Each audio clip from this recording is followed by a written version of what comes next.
Querido professor, querida professora, eu sou Wellington Salles e mais uma vez eu tenho a oportunidade e a alegria de poder, de alguma maneira, ofertar a você algum tipo de contribuição, sugestões, considerações e informações para que você consiga preparar a melhor aula para a melhor turma da melhor e maior escola do mundo, a nossa querida Escola Bíblica Dominical. No próximo domingo, nós encerraremos esse tão proveitoso, tão importante trimestre que certamente contribuiu para o nosso crescimento, muito especialmente para fazermos uma leitura e esta leitura correta, eu diria pelas lentes das escrituras, da realidade que nós estamos vivendo, depender também do conhecimento correto que temos, entre outras coisas, a respeito da natureza da igreja, o que estudamos na lição passada. Logicamente, no próximo domingo, agora, nós estudaremos a lição de número 13, 24 de setembro de 2023, com o seguinte tema: o mundo de Deus e o mundo dos homens. No decorrer desse trimestre, nós consideramos sempre essas duas maneiras de ver o mundo que são particulares de dois mundos. O mundo de Deus tem a sua maneira de ver o mundo dos homens e todas as coisas. E o mundo dos homens também tem a sua maneira de interpretar, de ver toda a realidade. Nessa lição, a lição de número 13, vamos considerar o aspecto do ser humano no mundo de Deus, como também o aspecto do ser humano no mundo secular, no sistema regido pelo que convencionamos chamar nesse trimestre de espírito da Babilônia, que, utilizando-se de ferramentas contrárias às escrituras, tenta estabelecer seu próprio reino com seus próprios princípios de cultura e, naturalmente, de comportamento. Como sempre, no início das nossas considerações, eu julgo necessário fazermos a relação entre, no nosso caso, a lição de número 12 e a lição de número 13. E a informação que serve para esse propósito é justamente a da ideia da importância do conhecimento da natureza da igreja.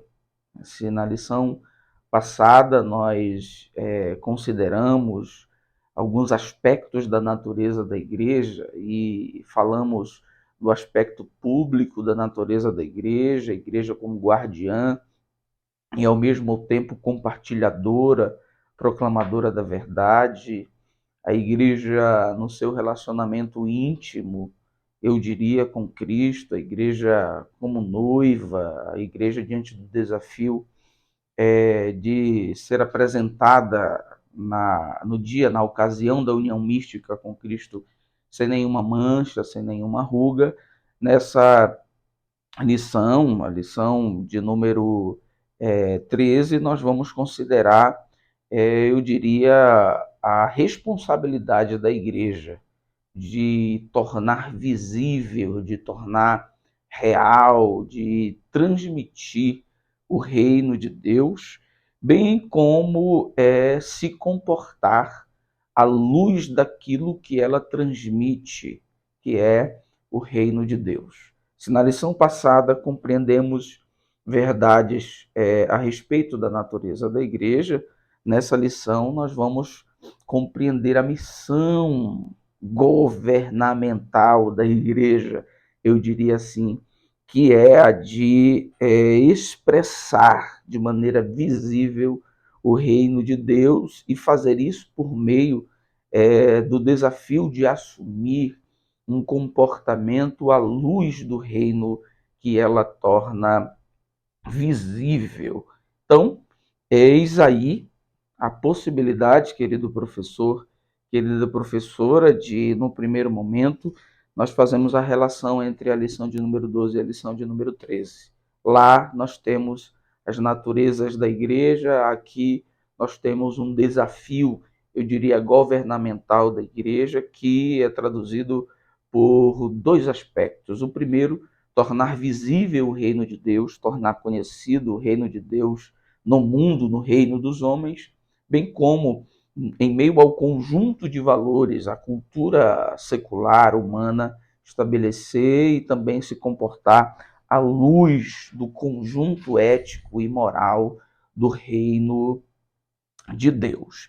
Na nossa introdução, nós somos apresentados a alguns temas muito importantes e um deles é o da dispensação, porque compreende o fato de que na dispensação da graça, nessa dispensação que nós estamos vivendo, em que a igreja exerce certo tipo de protagonismo, ela tem a responsabilidade primordial de fazer visível, de expressar o reino de Deus.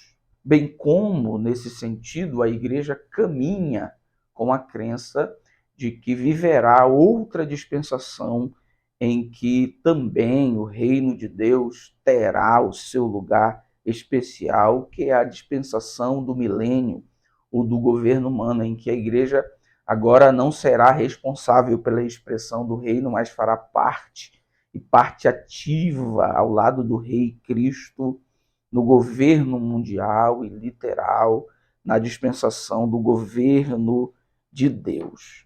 Junto à dispensação da graça e à dispensação do milênio, a dispensação do reino, nós temos outras dispensações, né? A dispensação da inocência, consciência, governo humano, dispensação da promessa da lei.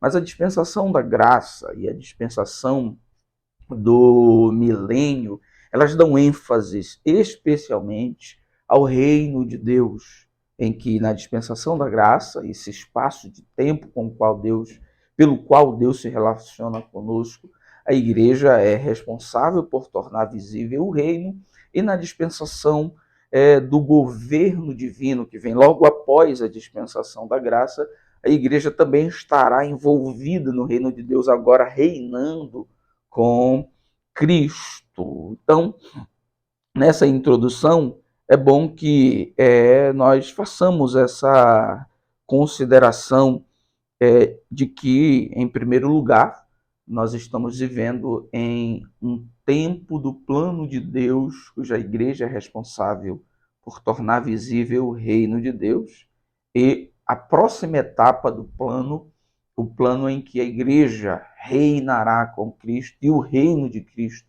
será mundial e literal entre os homens. Vamos ao nosso primeiro ponto. E no nosso primeiro ponto, é claro, a ênfase é na vinda do reino por meio de Cristo.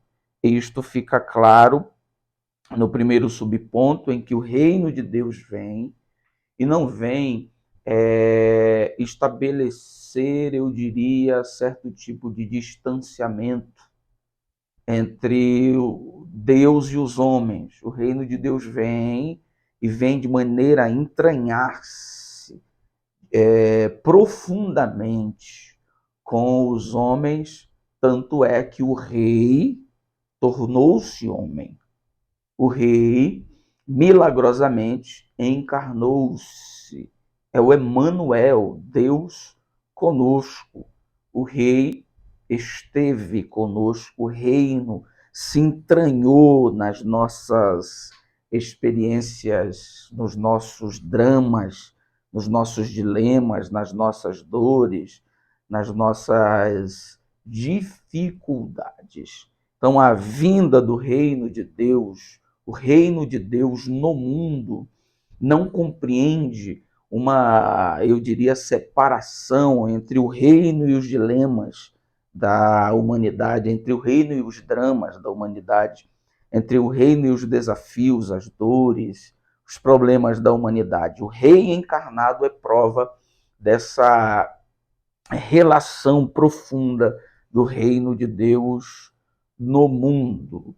Em segundo lugar, temos a mensagem do reino. E a mensagem do reino é o arrependimento, metanoia, mudança. Mudança não apenas de comportamento, mas mudança, em primeiro lugar, de mente, mudança de maneira de pensar, mudança de maneira de fazer a leitura, mudança de compreensão e mudança de crença em alguns valores. Primeiro momento do reino no mundo, a vinda do rei em carne. Segundo aspecto do reino no mundo é a mensagem do reino, que é uma mensagem de convite a fazer parte do reino, que compreende uma ação de mudança. E em terceiro lugar, é uma espécie de comprometimento dos súditos novos ao reino, à constituição, à realidade legal do reino, que seria a constituição ética do reino, os valores do reino. Então, na encarnação, nós temos Cristo trazendo o reino.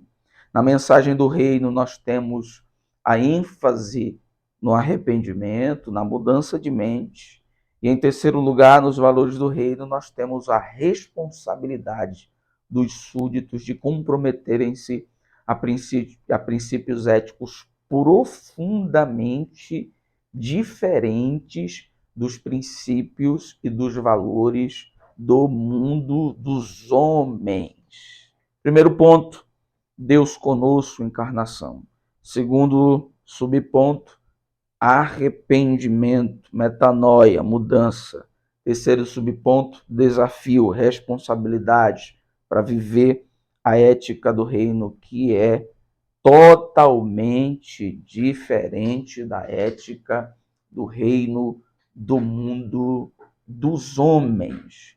O nosso segundo ponto, querido professor, querida professora, diz respeito às bênçãos de uma vida no reino. E essas bênçãos da vida no reino, pelo menos na nossa lição, é a respeito da salvação. É claro que existem outros tipos, eu diria assim, de bênçãos para quem está no reino de Deus. Mas a ênfase da nossa lição é a bênção ou as bênçãos da salvação. O primeiro subponto do segundo ponto aponta para a ênfase da bênção da remissão e da expiação dos pecados. Os conceitos se confundem porque apontam para a mesma realidade de ação de Deus por ocasião da salvação do ser humano, que é de desfazer a culpa, portanto, em consequência, tirar o homem do alvo do juízo da lei, que era a morte. Não de maneira ilegal, ou seja, declarando o homem inocente sem pagar a pena da lei, mas Cristo sendo a vítima da lei e essa justiça de Cristo distribuída sobre o ser humano de maneira que a sua culpa não existe mais. Expiação de pecados, remissão de pecados. Esta é, segundo a nossa lição, uma das bênçãos do reino de Deus. Os que são do reino de Deus não estão mais sob a culpa, o peso do pecado e muito menos têm no horizonte a perspectiva fatal de que no final o resultado, o salário da culpa do pecado será a morte, porque Cristo assumiu o lugar, pagou a pena da lei e a justiça deste ato, a justiça de Cristo pela graça e por fé é distribuída sobre os pecadores que acreditam no poder remidor do sacrifício de Cristo na cruz do Calvário. Primeira bênção do reino, remissão, expiação de pecados. E a segunda bênção do reino, o segundo ponto, o segundo subponto, melhor dizendo, é a adoção, adotados e herdeiros de Cristo. que manifesta também uma bênção relacionada à salvação. Naturalmente, éramos inimigos de Deus, pecadores de um lado, o Deus Santo de um outro, aqueles que transgrediram, desobedeceram a lei e o que estabeleceu a lei. Era impossível o relacionamento. Cristo, mediador entre um e outro, refez a comunhão, desfez as separações, as razões para esta separação, esta ausência de paz entre Deus e os homens. E esta ação reconciliadora de Cristo é tão forte que Deus, em Cristo Jesus, nos adota como filhos. Percebam, é a mudança de posição de inimigos para filhos, de adversários para filhos, de separados para uma união mais profundamente íntima de filhos. E esta filiação de Deus que nós temos por adoção tem como modelo Cristo Jesus, que é eternamente o Filho de Deus.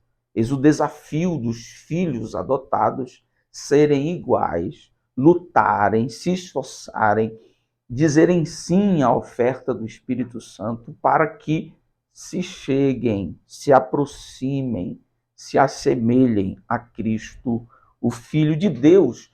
E no horizonte dos filhos está a herança do reino de Deus. Então, senhoras e senhores, querido professor, querida professora, dê ênfase a estas duas bênçãos do reino que são compreendidas no universo da salvação. Remissão, expiação. Cristo desfez a culpa do pecado, agora o pecador remido, cujo pecado foi expiado por Cristo, pode olhar para frente, para o futuro, e não ver mais um fim cujo resultado será a morte e a condenação eterna. Segunda bênção é a bênção da paz, da restauração da comunhão e do estabelecimento de uma comunhão mais íntima em que Deus, em Cristo Jesus, nos adotou e nos tornou filhos. Esse pecador, que agora é filho de Deus, olha para diante e não vê um cenário fatal, condenador, mas vê um cenário de recompensa. Ele é herdeiro de Deus, juntamente com Cristo. E o terceiro ponto acaba sendo uma realidade oposta à do segundo ponto, porque os males de uma vida do mundo, os males de uma vida sem Deus, correspondem a viver uma vida sob o senhorio do pecado, que é o primeiro subponto, que é a escravidão do pecado, e o pecador que não está no reino de Deus, está no reino do pecado, olha para o futuro e tem uma perspectiva maldita, fatal, que, como diz a Escritura, o salário, a recompensa do reino do pecado é a morte. E no segundo subponto, no lugar em que o pecador remido é restaurado na sua relação com Deus, na sua comunhão, e recebe a possibilidade de uma comunhão mais íntima, e ele é filho de Deus, nós temos o ser humano no reino do mundo, no reino do pecado, sendo filho da ira. Em outras palavras, alguém destinado ao juízo, à ira, à condenação eterna. Então, querido professor, querida professora, eu espero ter podido lhe ajudar nesta oportunidade em que, graças a Deus, chegamos ao fim de mais um trimestre. Eu abro um parêntese para agradecer a todos aqueles que assistiram os subsídios ministrados por mim neste canal até agora. Inclusive, eu peço que você compartilhe esse vídeo, que você fale dele, convide seu amigo professor, inclusive o seu amigo aluno, para se inscrever no canal.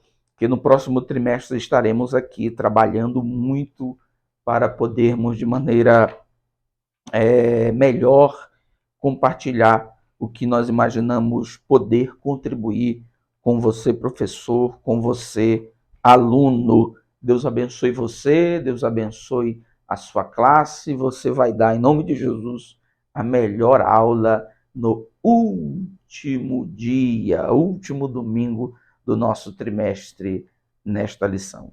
Em nome de Jesus.